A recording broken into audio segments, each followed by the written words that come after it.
எல்லாருக்கும் வணக்கம். நான் சினிமா பாலு மகேந்திரா சாரோட நான் ஒர்க் பண்ணலனாலும் நான் படம் எடுத்திருப்பேன். ஆனால் இன்னைக்கு சினிமாவில் எனக்கு இருக்கிற ஒரு தேடல், சினிமாவினுடைய மாணவனா நான் இருக்கிறதுக்கு சமூகத்தோட எனக்கு இருக்கிற ஒரு ஒரு அந்த தேடலும் அந்த தொடர்பும் இங்கே இருக்கிற சில இன்ஜஸ்டிஸ் மேலே இருக்கிற கோபமும் அது எல்லாமும் பாலு மகேந்திரா சாருடன் நான் இருந்ததால தான் இருக்குன்னு நினைக்கிறேன் நான். ஸோ இன்னைக்கு சினிமாவில் எனக்கு ஒரு அடையாளம் இருக்குன்னா அது பாலு மகேந்திரா சாரால தான். ஆடுகளம் சாரோட படம், அது மதுரை தான் களம். மதுரையை பற்றி நீங்க என்ன நினைக்கிறீங்க? நாங்க கூட மதுரையை அப்படி பார்க்கல.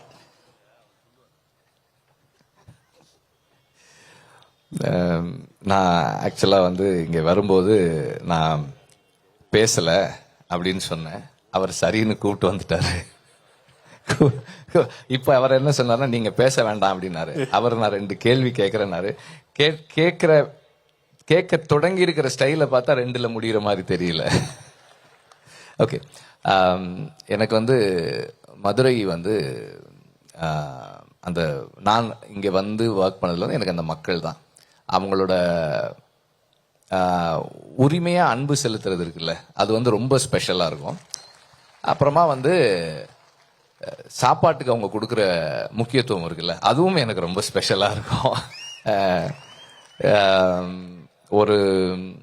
நம்ம ஒருத்தர் வீட்டுக்கு போறோம்னா அவங்க ஒரு 3 நாளைக்கு முன்னாடில இருந்தே ஃபோன் பண்ணுவாங்க. இது சாப்பிடுவீங்களா, அது சாப்பிடுவீங்களா, உங்க கூட எத்தனை பேர் வராங்க, அது வேணுமா, இது வேணும், எல்லாம் கேட்டு அது நம்மளை அவ்வளோ ஸ்பெஷலா ஃபீல் பண்ண வைக்கும். நான் இங்க ஒரு படம் எடுக்கிறதுக்கு 3 வருஷம் 2.5 வருஷம் இங்க இருந்தேன். அது காரணம் அந்த படத்தினுடைய டிமாண்ட் இல்ல, இந்த ஊரினுடைய தன்மை தான் நினைக்கிறேன் நான். அசுரன் படத்தை பத்தி அடுத்து ஒரு கேள்விதான். நீட் எக்ஸாம் மாதிரி சார் பயப்படுறாரு. அதுக்கெல்லாம் பயந்துதான் ஆகணும். அதுக்குதான் உங்களை கூட்டு வந்தோம். நீட்டை எப்படியாவது ஒழிக்கணும். அசுரன் அந்த படத்தை பத்தி 2 வார்த்தை. நீங்க உங்களுக்கு ஏதாவது இருந்ததுன்னா கேளுங்க, நான் சொல்றேன். படத்தை பத்தி ஏதாவது ஒரு அதுல தனுஷ் நடிச்சிருக்காரு, வெற்றிமாறன் இயக்கியிருக்காரு. ஆமா, எங்களுக்கு தெரியும். ஒரு 2 பாட்டு நல்லா இருந்துச்சு. இல்ல, பொதுவா நாவலை திரைப்படமாக்குறதுல பல்வேறு பிரச்சனைகள் இருக்கும். நீங்க எழுத்தாளர் பூமணி அவர்களுடைய வெக்கை திரைப்படத்தை தான், ஆனா வெக்கை நாங்களும் படிச்சிருக்கோம். ஆனா அது இன்னும் வேறு ஒரு இடத்துக்கு அது டிராவல் பண்ணதே. ஒரு நாவலை படமாக்குகிற பொழுது, திரைப்படமாக்குகிற பொழுது ஏற்படுகிற அனுபவம் என்ன? அது திரும்ப பாலு மகேந்திரா சார் கிட்ட தான் போனோம். பாலு மகேந்திரா சார் என்ன சொல்லுவாங்கன்னா, ஒரு நாவலை படமா எடுக்கிற அப்படின்னா நீ முதல்ல பண்ண வேண்டியது, நீ அந்த நாவலின் மீது எதனால் ஈர்க்கப்பட்டாயோ அதனுடைய கலை உன்னதங்கள் எல்லாத்தையும் எடுத்து போட்டுட்டு ஒரு ஸ்கெலிட்டனா பாரு. அந்த கதை, அந்த ஸ்ட்ரக்சர், அந்த பேசிக் ஐடியா உன்னை முன்னகத்துதான் பாரு. அப்படி முன்னகத்தக்கூடியதா இருந்தால் அது உனக்கு அதை சினிமாவாக எடுக்கிறதுக்கான தகுதி இருக்குன்னு அர்த்தம். அப்படி இல்லைன்னு உனக்கு தோணுச்சுன்னா அதை விட்டுறணும், நீ வேற கதைக்கு போக வேண்டியதான் அப்படின்னு சொல்லுவார். எப்போதும் சொல்லுவார் அவரு. ஏன்னா நான் அவரோட கதை நேரம் ஒர்க் பண்ணேன். அது சிறுகதைகளை குறும்படங்களா சார் எடுத்த அந்த இது. ஸோ அதுல இருந்து தான் எனக்கு அந்த பிராக்டிஸ், அவர் சார் ஒர்க் பண்றதை பார்க்கறது தான் எனக்கு பிராக்டிஸா இருந்தது. அதுபோல தான் வெக்கை அசுரனா மாறினது.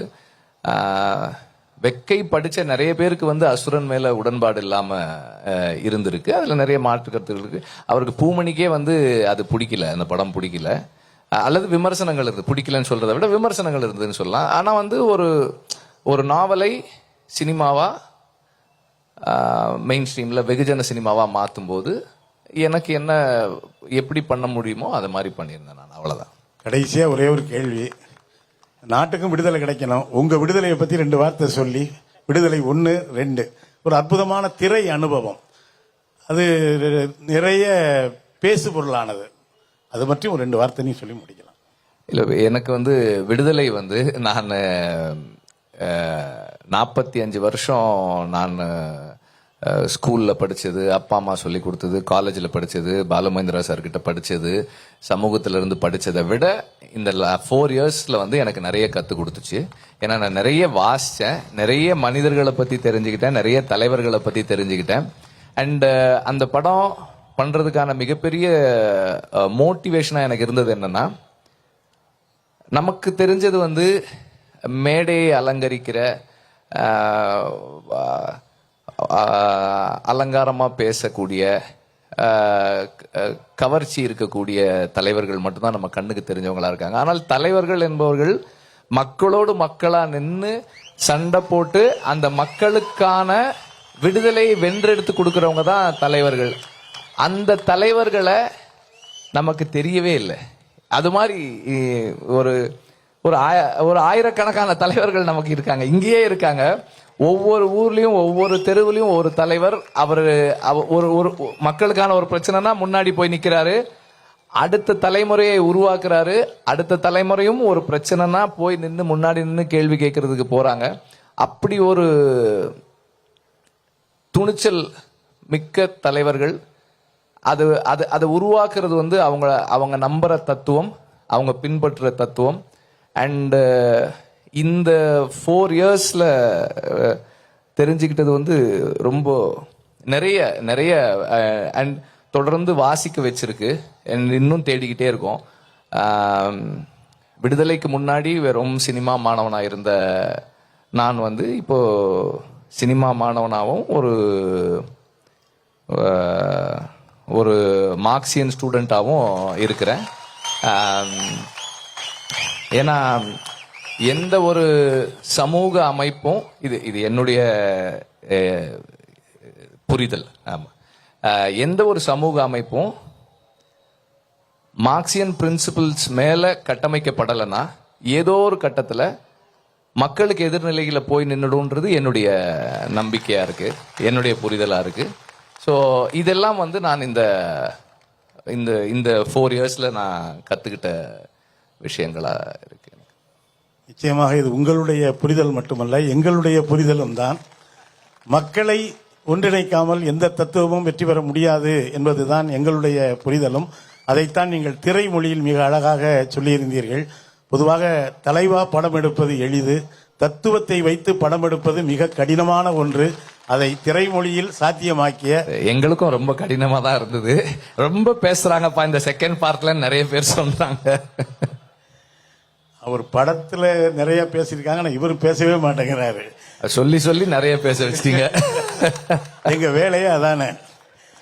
மிகச்சிறந்த இயக்குனர். உண்மையிலேயே வெற்றிமாறன் அவர்களுக்கு நாம் எல்லாம் நன்றி கடன் பட்டிருக்கிறோம். நம்முடைய மகத்தான திரை ஆளுமைகள், நம்மோடு நெருக்கமாக தோழமை கொண்டிருக்கிற நம்முடைய அன்பு தோழர் சமுத்திரக்கனி அவர்களையும் நம்முடைய அன்பு தோழர் வெற்றிமாறன் அவர்களையும் பாராட்டக்கூடிய வகையில் தயவு செய்து அனைவரும் ஒரு நிமிடம் எழுந்து நின்று கைத்தட்ட வேண்டும் என்று அன்போடு கேட்டுக்கொள்கிறோம். இதெல்லாம் வேண்டாம் நினைக்கிறேன். கைத்தட்டல்கள் மேலும் உயரத்திற்கு எடுத்து செல்லும். இப்பொழுது நம்முடைய அன்பின் வெளிப்பாடாக நம்முடைய மார்க்சிய கம்யூனிஸ்ட் கட்சியினுடைய இல்ல அதான் இது அவர் கொஞ்சம் பிட்டு ஜாஸ்தி போட்டாரா. இந்த மேடை இல்ல நான் நிக்கிறது வந்து எனக்கு ஒரு பெரிய மரியாதையா நான் ஃபீல் பண்றேன். ஒரு honour, I feel honoured to be here. இந்த மேடைக்கு என்ன கூப்பிட்டு இந்த புத்தக வெளியீட்டு விழாவுக்கு என்ன வர வச்சதுக்கும், இந்த மாநாட்டில் ஒரு நிகழ்வில் நான் இருக்கேன் அப்படின்றதும் எனக்கு வந்து ஒரு சந்தோஷமா இருக்கு. உங்க எல்லாருக்கும் என்னுடைய நன்றிகள் இங்கே கூப்பிட்டதுக்கு. தேங்க்யூ.